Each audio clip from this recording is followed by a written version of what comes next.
ये बयान भी सुनिए, फिर आपको बताऊंगा कि खुद राहुल गांधी की लोकसभा सीट है रायबरेली, जहां से राहुल गांधी सांसद हैं, जहां से सोनिया गांधी जीतती रही हैं, जहां से पूरा गांधी परिवार दशकों से जीतता रहा है। उस रायबरेली सीट का सच क्या है? हमने राहुल गांधी की रायबरेली सीट पर यही वाला एटम बम फोड़ा तो क्या मिला, वो दिखाऊंगा। पहले एक बार राहुल गांधी को सुन लीजिए। House number 0. No, you're laughing. There are thousands and thousands of these people. No address, house number 0. Rahul Gandhi ने वोटर लिस्ट में मकान नंबर 0 दिखाकर गड़बड़ी का दावा कर दिया कि भाई अगर मकान नंबर 0 है इसका मतलब ये तो फर्जी है। और उन्होंने ये भी मान लिया कि ये वोट बीजेपी को ही पड़ा होगा क्योंकि बेंगलुरु की सीट थी। जब पाठशाला की टीम ने इस दावे की पड़ताल की तो पता चला कि राहुल गांधी की रायबरेली लोकसभा सीट के तहत आने वाली रायबरेली विधानसभा की वोटर लिस्ट में भी ऐसे कई मकान हैं जिनके आगे 0 लिखा हुआ है, ऐसे कई वोटर हैं जिनके मकान के एड्रेस के आगे 0 लिखा हुआ है। ये देखिए। और राहुल गांधी की टीम को 6 महीना लगा था, हमारी टीम को आधा घंटा लगा और हमने इतने नाम निकाल लिए। जैसे वोटर लिस्ट में एक नाम है यास्मीन, उसके मकान नंबर के आगे लिखा है 0, ये रायबरेली का वोटर है। इसी तरह मोहम्मद इस्लाम का मकान नंबर है, वो भी लिखा हुआ है 0। देखिए मोहम्मद इस्लाम मकान संख्या 0, ये रायबरेली का बता रहा हूं। तो मकान संख्या 0 होने का मतलब है कि वहां से जो जीत रहा है उसको ये फर्जी वोट पड़ा है। तो रायबरेली से तो राहुल गांधी जीते हैं, उससे पहले सोनिया गांधी जीतती रही हैं। एक वोटर है मुकेश, मकान संख्या 0। एक वोटर है रुचि, उनका नंबर आप देख लीजिए, वो भी 0। रायबरेली की रिवाइज्ड और लेटेस्ट वोटर लिस्ट है ये। इसमें ऐसे कई मकान हैं जिनके आगे 0 लिखा है और वहां वोटर का नाम भी लिखा है, जैसे सुशीला देवी मकान नंबर 0, कनकलता मकान नंबर 0, उनके नाम के आगे भी लिखा हुआ है। सुशील कुमार, उनका भी मकान संख्या 0 लिखा है। ये सब रायबरेली के वोटर हैं बॉस। बीरन सिंह यादव मकान नंबर 0, विकास यादव मकान नंबर 0, सुमन मकान नंबर 0, गीता मकान नंबर 0, संदीप मकान नंबर 0। ये सारे हमने आपको आधे घंटे में रायबरेली की वोटर लिस्ट देखकर आपको निकाल कर दे दिए हैं जिसमें मकान नंबर 0 लिखा है। अब अगर राहुल गांधी का लॉजिक यही है कि मकान नंबर 0 है इसका मतलब ये फर्जी वोट है और फर्जी वोट से वही जीतता है जो वहां का विनर है, उसी को वोट पड़ा है, ये कंफर्म है, तो रायबरेली से गांधी परिवार के अलावा तो कोई जीतता नहीं। सालों से वही जीत रहे हैं, पहले सोनिया गांधी जीतती रही, अब राहुल गांधी जीत रहे हैं। तो क्या राहुल गांधी और सोनिया गांधी रायबरेली में वोट चोरी करके चुनाव जीते हैं क्या राहुल गांधी के लॉजिक से? क्योंकि वहां भी भर भर के वोट मकान संख्या 0 दिख रहा है। इसी तरह राहुल गांधी ने यह कहा था कि एक मकान में इतने ज्यादा वोटर्स कैसे हैं। राहुल गांधी ने इसे भी वोट की चोरी का तरीका बताया था। लेकिन अब मैं आपको दिखाता हूं कि खुद राहुल गांधी की लोकसभा सीट रायबरेली की विधानसभा रायबरेली में एक एड्रेस पर कई कई लोग रह रहे हैं। जैसे एक बूथ में मकान संख्या 80, इसमें 18 लोगों के नाम दर्ज हैं। इसी तरह किसी और बूथ में मकान संख्या 4, इसमें 18 लोगों के नाम मिल गए हमको। इसी तरह मकान संख्या 8 एक दूसरे बूथ में मिली, इसमें 27 लोगों के नाम दर्ज हैं। अब यह जांच का विषय हो सकता है कि मकान नंबर 0 कैसे हो गया या फिर एक एड्रेस पर इतने ढेर सारे लोग कैसे रह सकते हैं, और इसीलिए चुनाव आयोग कह रहा है कि भाई SIR होने दो, ये सारी कमियां निकल जाएंगी। लेकिन अगर मकान संख्या 0 होने का मतलब, एक मकान पे ज्यादा लोगों के निकलने का मतलब यह है कि चुनाव में धांधली हो रही है राहुल गांधी के लॉजिक के हिसाब से, तो फिर वो लॉजिक तो रायबरेली पे भी लगेगा। इसका मतलब गांधी परिवार रायबरेली में क्या धांधली करके चुनाव जीतता रहा है राहुल गांधी जी? चुनाव आयोग से मिली भगत करके चुनाव जीतता रहा है क्या? ये राहुल गांधी को बताना चाहिए। लेकिन जिस चीज को वो धांधली का सबूत बता रहे हैं वो एक्चुअली वही प्रॉब्लम है जिसको ठीक करने का SIR में प्रयास कर रहा है चुनाव आयोग।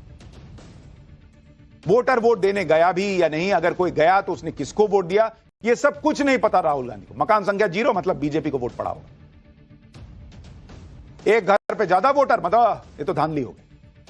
यह बहुत आम बात है कि हर चुनाव से पहले वोटर लिस्ट में नाम घटाए जाते हैं, जोड़े जाते हैं, गलत एंट्री या दूसरे नाम हटाए जाते हैं, क्योंकि इलेक्टोरल रोल बनाना एक बहुत बड़ी फिजिकल प्रक्रिया है, उसमें गड़बड़ियां होती हैं जिसमें लगातार सुधार होता है। राहुल गांधी खुद इतने सालों से चुनाव लड़ रहे हैं, उन्हें भी यह बात साफ साफ पता होगी कि इलेक्टोरल रोल की एंट्री में गड़बड़ी हो जाती है और उसे ही ठीक करने के लिए समय समय पर रिवीजन होता है। जहां तक मकान नंबर 0 होने की बात है, तो सिर्फ एक जगह नहीं, देश में कई जगहों पर वोटर लिस्ट में ऐसा दिख जाता है। और गांव में खासकर ऐसा होता है जहां कभी कभी मकान नंबर का अता पता नहीं होता। भाई गांव में मकान नंबर होना कोई बहुत जरूरी चीज नहीं है। बिहार के गांव में तो ऐसे वोटर्स आपको मिल जाएंगे जिनके वोटर कार्ड में हाउस नंबर का जिक्र नहीं है।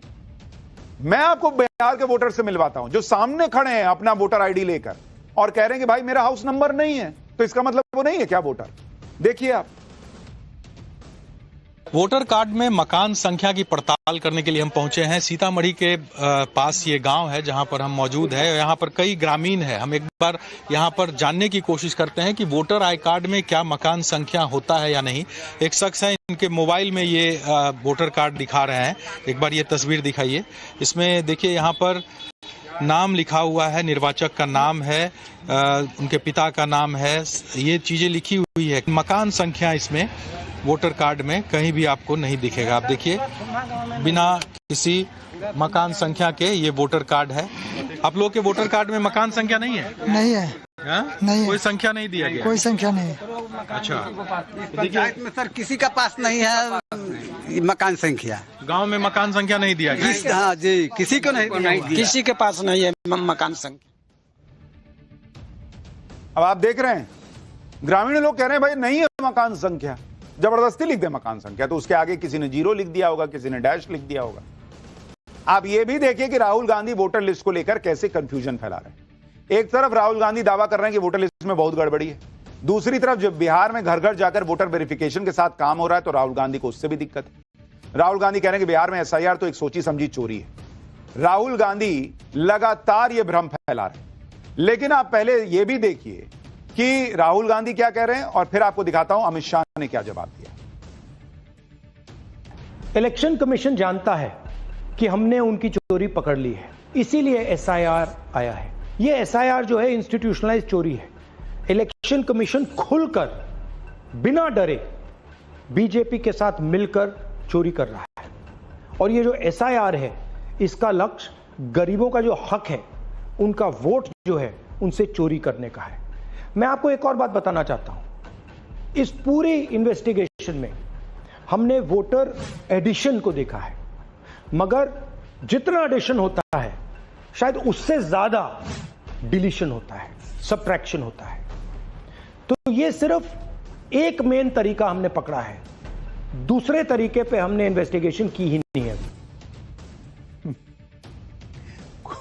दूसरे तरीके पे इन्वेस्टिगेशन नहीं की है, लेकिन इनको पता है कि कोई दूसरा तरीका भी है, और वो ईवीएम वाले इन्वेस्टिगेशन का क्या हुआ। राहुल गांधी बिहार में वोटर वेरिफिकेशन के खिलाफ माहौल बना रहे हैं, लेकिन कमाल की बात यह है कि बिहार में ड्राफ्ट वोटर लिस्ट 1 अगस्त से आई। कांग्रेस पार्टी की तरफ से उस पर कोई आपत्ति अब तक नहीं दर्ज कराई गई। बिहार के वोटर लिस्ट का डेटा सभी पार्टियों से शेयर किया गया है। राहुल गांधी चाहें तो अपनी टीम को लगा दें उसमें गड़बड़ियां तलाशने में, लेकिन 1 अगस्त से 8 अगस्त हो गई, अभी तक कांग्रेस या इंडी गठबंधन की तरफ से 0 आपत्ति दर्ज कराई गई। आज बिहार पहुंचे अमित शाह ने भी राहुल गांधी पर इसे लेकर जबरदस्त अटैक किया। सुनिए अमित शाह को। मैं आज राहुल जी को भी कहना चाहता हूं, बंद करिए ये वोट बैंक की राजनीति। मतदाता शुद्धिकरण पहली बार नहीं हो रहा है। आपके परनाना जवाहरलाल नेहरू ने शुरू किया था और अंत में 2003 में हुआ, तब भी कोई विरोध नहीं था। अब आप चुनाव पे चुनाव हारते जाते हो, इसलिए पहले से ही बिहार चुनाव हारने का एक वजह लोगों को बता रहे हैं। पाठशाला में आपको हमने फैक्ट्स के साथ इसलिए बताया क्योंकि बॉस एक चीज याद रखिए, ये राहुल गांधी और नरेंद्र मोदी की लड़ाई की बात नहीं है बॉस। राहुल गांधी जब कहते हैं कि इस देश की इकोनॉमी डेड है, वो देश की नींव हिलाने का प्रयास कर रहे हैं।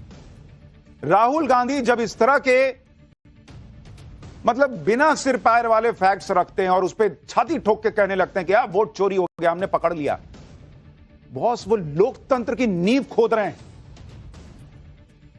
आज मोदी पीएम है, कल को कोई और बन जाएगा, शायद राहुल गांधी कभी बन जाए, लेकिन इस तरह से आप नींव हिला देंगे, इस देश को कमजोर करने का प्रयास करेंगे, बॉस हम तो नहीं होने देंगे पाठशाला। फैक्ट होंगे तो हम ताल ठोक के दिखाएंगे कि राहुल गांधी सही कह रहे हैं, लेकिन बॉस आप जो कह रहे हैं उसका फैक्ट रख रहे हैं बॉस, और उसमें दम नहीं दिख रहा, कैसे बोलते हैं?